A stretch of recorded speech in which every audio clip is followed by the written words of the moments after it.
Всем привет! Сегодня я скажу о такой проблеме, с которой, возможно, уже многие сталкивались, или, к сожалению, многие потом столкнутся в будущем.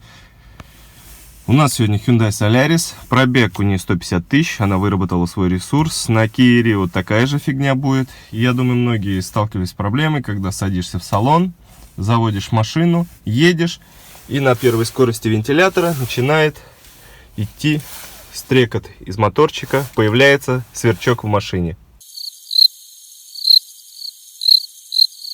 Обычно сначала он появляется на первой скорости вентилятора, потом ставишь на второй, он пропадает, потом постепенно он и на второй появляется, и на третий, и в общем стрекочет, нервы выносит. Конечно, вариант есть сделать музыку погромче, но это неправильный вариант. Сегодня мы будем искать решение. Итак, какой же алгоритм действия в данной ситуации? Самое первое, что нужно сделать, это проверить фильтр отопителя, воздушный фильтр печки.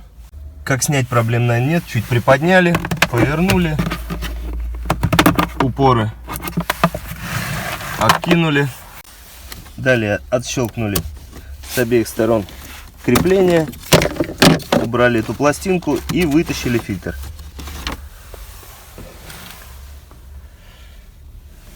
Здесь фильтр в достаточно хорошем состоянии. Конечно, грязноватый, стоило бы его поменять, но у машины скоро уже будет ТО, поэтому пока оставим. Смотрим снизу, никаких ли листочков здесь не попало, ничего нету. Если фильтр полностью забитый, то, конечно, скорее всего, причина именно в фильтре. Здесь причина не в фильтре.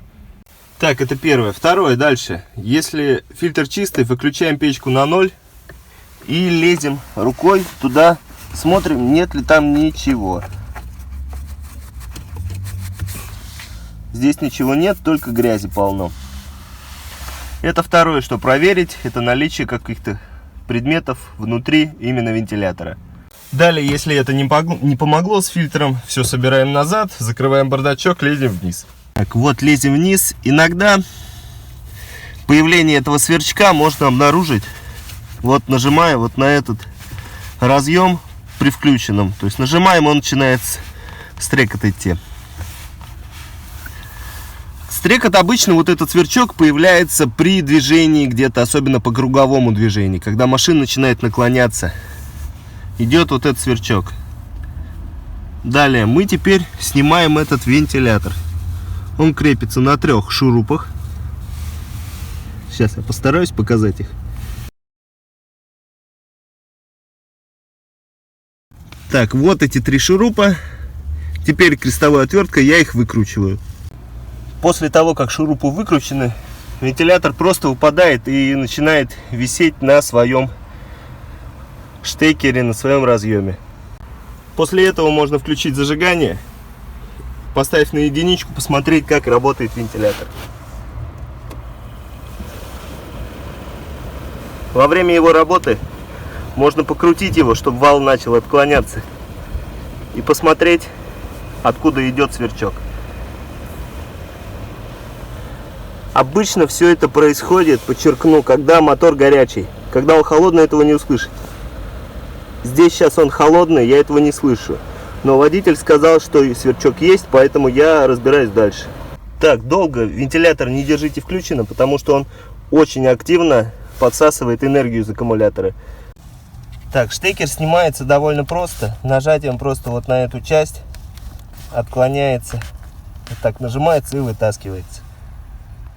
Вентилятор у меня полностью извлечен, и теперь я ухожу из машины вместе с ним и буду уже в теплом помещении смотреть его состояние. Итак, я продолжаю. Конечно, неплохо было бы его воздухом продуть, потому что видно, сколько на нем пыли, грязи. Но это я потом заеду в шиномонтаж и сделаю. Сейчас у меня, к сожалению, компрессора нет, но вон видно в лопастях, сколько пыли скопилось. Лучше продуть. Поэтому я сейчас начну с того, что сниму эту заднюю крышку и посмотрю, сколько там вообще смазки есть, если она вообще. Крышка снимается достаточно легко, надо вот этот крепеж просто чем-то поддеть, съемником или чем-то по всему кругу, и крышка слетит. Я буду снимать отверткой. И аккуратнее вот эти ребра не повредите. В общем-то, следы вскрытия все равно скрыть не получится. Будет видно, что моторчик открывался.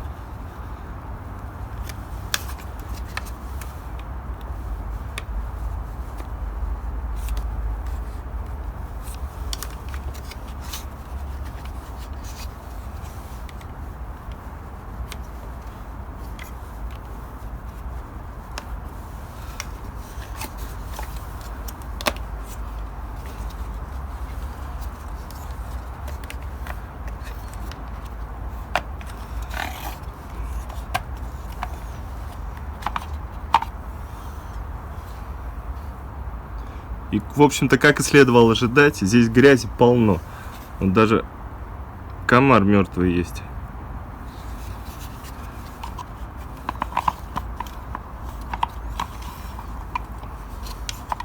В общем, сейчас это надо все почистить и посмотреть, сколько вообще смазки там осталось. В одной только задней крышке вон сколько грязи.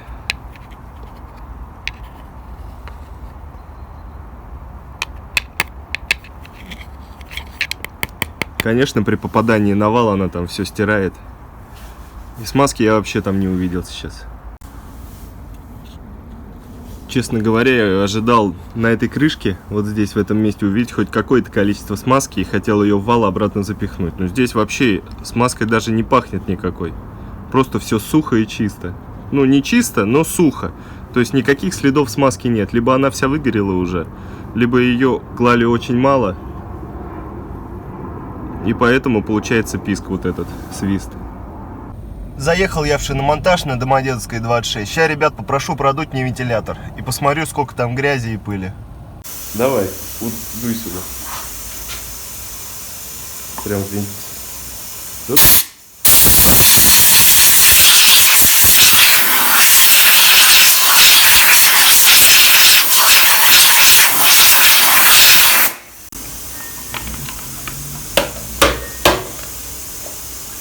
Дуй сюда. Ну прям в лопасти дуй.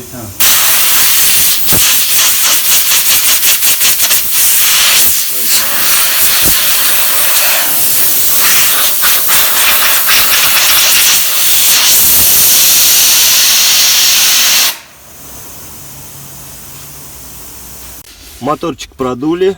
Я думаю, и так было видно, сколько грязи было в самом вот здесь под корпусом. Поэтому я думаю, моя рекомендация была бы все-таки продувать этот корпус, снимать и разбирать где-то раз в 60 тысяч, ну хотя бы раз в 100 тысяч, потому что все-таки эта деталь, как ни странно, все-таки подлежит замене, и она ломается. Где-то у нас из 10 машин на 4 точно по гарантии менялся этот вентилятор полностью. Еще раз напомню, что нужно делать, если свистит печка. Это лезем в фильтр, смотрим его, потом рукой лезем вот сюда через фильтр и проверяем, нет ли здесь каких-нибудь листиков застрявших. Если это ничего не обнаружили, то снимаем мотор, продуваем его и, скорее всего, все-таки чуть-чуть добавляем смазки, потому что здесь я ее не увидел. Если же по итогу там через 100 километров опять у вас зашумело и опять заскрежетал, этот сверчок появился, тогда все, моторчик под замену. Тут уже вариантов никаких. Но если следить за ним и продувать его, чтобы вот этой грязи не было, этого фрикциона, то, я думаю, будет все хорошо. Назад все ставится в обратном порядке. Не забудьте подключить штекер, потом заведите машину, проверьте, все ли правильно вы собрали. Не должно быть никаких скрежетов, никаких шумов лишних. Здесь все отлично. Поэтому в чистке данного узла никаких проблем и затруднений не должно быть ни у кого. Так, 3 болта открутили, штекер сняли, продули, очистили, все поставили на место. И тогда вентилятор вам будет служить долго. А на этом сегодня все. Кому видео понравилось, не забывайте ставить лайки, подписывайтесь на канал. Всем успехов и удачи на дорогах.